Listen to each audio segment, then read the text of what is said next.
Yesus tidak berkata cari pengikut, tetapi jadikan murid.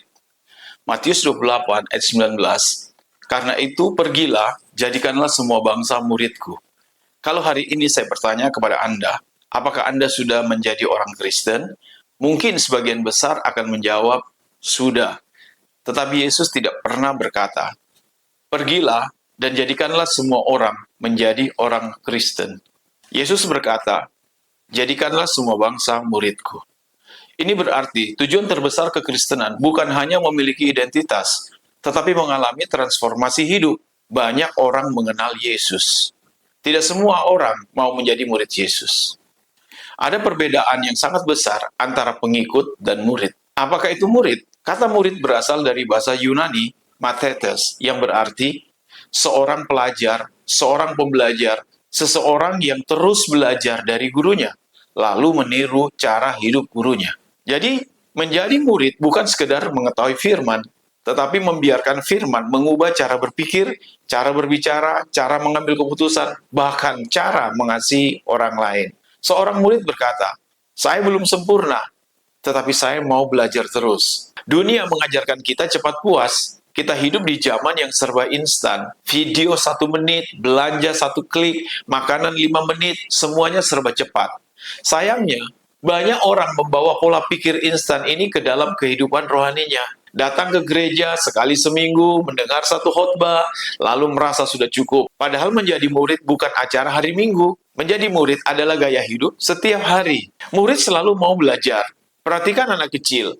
Mengapa mereka cepat berkembang? Karena mereka tidak malu belajar. Mereka jatuh, bangun lagi, salah, belajar lagi, bertanya lagi. Sebaliknya, semakin dewasa seseorang, seringkali semakin sulit dia belajar. Bukan karena kurang pintar, tetapi karena merasa sudah tahu semuanya. Padahal, salah satu ciri murid adalah rendah hati. Orang yang rendah hati selalu berkata, Tuhan, ajar saya lagi. Menjadi murid berarti mau berubah. Belajar tanpa perubahan hanya menambah pengetahuan, tetapi belajar bersama Yesus selalu menghasilkan perubahan hidup. Petrus berubah, Matius berubah, Sakeus berubah, Maria Magdalena berubah. Semua orang yang benar-benar menjadi murid mengalami perubahan. Mengapa? Karena Yesus tidak hanya memberi informasi, dia melakukan transformasi. Kekristenan tidak berhenti pada percaya saja. Banyak orang berkata, yang penting percaya kepada Yesus. Benar, keselamatan memang karena iman. Tetapi iman yang hidup akan menghasilkan pertumbuhan. Bayangkan seorang bayi yang setelah 10 tahun tetap tidak bertumbuh. Semua orang pasti berkata, ada sesuatu yang salah. Begitu juga kehidupan rohani. Kalau sudah bertahun-tahun percaya kepada Yesus, tetapi karakter tidak berubah, pengampunan tidak bertambah, kasih tidak bertumbuh, kerendahan hati tidak berkembang, kita perlu bertanya pada diri sendiri, apakah saya hanya menjadi pengunjung gereja atau sungguh-sungguh menjadi murid Yesus? Pertumbuhan tidak pernah berhenti. Salah satu kesalahan terbesar orang percaya adalah merasa sudah selesai belajar. Padahal Rasul Paulus menjelang akhir hidupnya masih berkata bahwa ia terus mengejar pengenalan akan Kristus. Semakin dekat kepada Tuhan, semakin kita sadar bahwa masih banyak yang harus dipelajari. Orang yang benar-benar dewasa justru semakin mudah diajar. Bayangkan sebuah pohon mangga. Ketika masih kecil, pohon itu lentur, arah pertumbuhannya mudah dibentuk. Tetapi ketika batangnya sudah besar dan mengeras, jauh lebih sulit diarahkan. Begitu juga hati manusia. Kalau kita terus menjaga hati tetap lembut di hadapan Tuhan, Roh Kudus akan terus membentuk kita menjadi semakin serupa dengan Kristus. Hari ini mari bertanya kepada diri sendiri, apakah saya masih mudah diajar? Apakah saya masih mau dikoreksi firman Tuhan?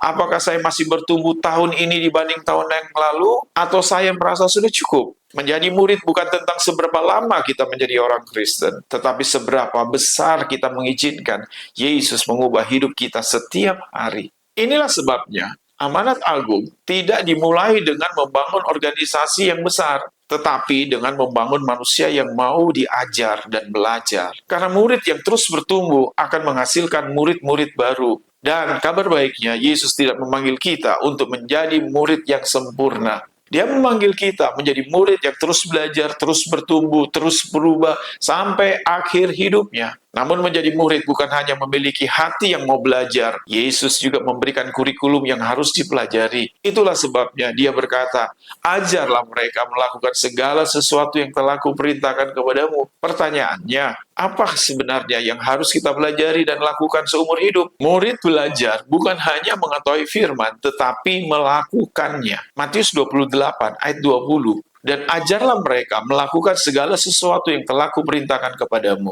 Setelah Yesus berkata, jadikanlah semua bangsa muridku, dia langsung menjelaskan bagaimana seorang murid dibentuk.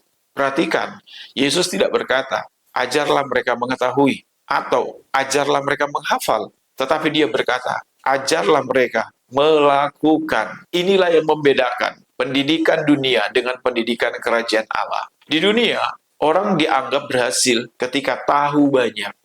Tetapi di dalam kerajaan Allah, seseorang bertumbuh ketika melakukan apa yang sudah diketahuinya. Bagi Yesus, ukuran kedewasaan bukan seberapa banyak ayat yang kita hafal, tetapi seberapa banyak firman yang sudah menjadi gaya hidup kita. Semua orang suka belajar sesuatu yang baru. Hari ini kita bisa menonton ratusan video, membaca banyak buku, mengikuti seminar, mendengarkan podcast. Pengetahuan memang penting, tetapi pengetahuan hanya mengubah cara berpikir, sedangkan Yesus datang mengubah kehidupan. Ada orang yang tahu banyak tentang Alkitab, tetapi mudah marah, sulit mengampuni, masih hidup dalam kepahitan, masih suka menghakimi.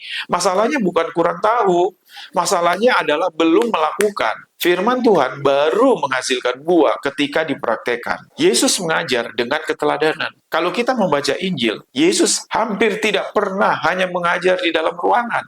Dia mengajar sambil berjalan, sambil melayani, sambil menghadapi orang sakit, sambil menghadapi orang berdosa, sambil menghadapi badai. Mengapa? Karena Yesus ingin murid-murid belajar bahwa iman bukan teori, iman dipraktikkan dalam kehidupan sehari-hari. Ketika Yesus mengajarkan kasih, dia sendiri mengasihi. Ketika Yesus mengajarkan pengampunan, dia sendiri mengampuni. Ketika Yesus mengajarkan kerendahan hati, dia sendiri membasuh kaki murid-muridnya. Artinya, seorang murid bukan hanya mendengar ajaran Yesus, tetapi meniru kehidupan Yesus. Apa saja yang harus kita pelajari seumur hidup? Seringkali orang bertanya, kalau menjadi murid, apa kurikulumnya? Jawabannya sederhana, semua yang Yesus ajarkan. Dan kalau diringkas, ada beberapa pelajaran yang akan kita pelajari seumur hidup. Pertama, mengasihi. Kasih adalah pelajaran pertama dan terakhir. Mengasihi Tuhan, mengasihi keluarga, mengasihi sesama, mengasihi orang yang berbeda, bahkan mengasihi musuh. Mengasihi bukan karena orang lain pantas, tetapi karena kita lebih dahulu dikasihi Tuhan. Semakin dewasa seseorang, seharusnya semakin besar kapasitas kasihnya. 2. Belajar mengampuni. Ini mungkin salah satu pelajaran yang paling sulit. Semua orang ingin diampuni, tetapi tidak semua mau mengampuni. Padahal Yesus berkata bahwa kita juga harus mengampuni. Mengampuni bukan berarti melupakan luka. Mengampuni berarti menyerahkan hak untuk membalas kepada Tuhan dan percaya bahwa Tuhan sanggup memulihkan hati kita. Mengampuni berarti tidak merasa sakit lagi, sekalipun kita tidak melupakannya. 3.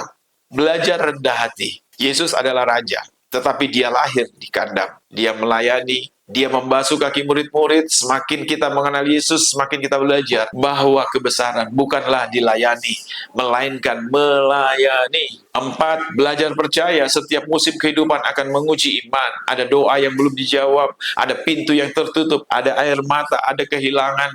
Tetapi Yesus terus mengajar kita untuk tetap percaya. Karena iman bukan hanya ketika melihat mujizat terjadi, iman juga tetap berdiri ketika kita belum melihat apa-apa. 5. Belajar taat. Keteladanan adalah bukti kasih. Kadang kita berkata, saya mengasihi Tuhan, tetapi kasih kepada Tuhan dibuktikan melalui ketaatan. Taat ketika mudah, taat ketika sulit, taat ketika tidak ada orang yang melihat. Karena murid sejati tidak hanya mendengar suara Tuhan, dia juga melangkah sesuai suara Tuhan. Belajarlah sampai menjadi kebiasaan. Semua pelajaran itu tidak selesai dalam 1 minggu, tidak selesai dalam 1 retreat, juga tidak selesai dalam 1 seminar. Semuanya dipelajari sedikit demi sedikit.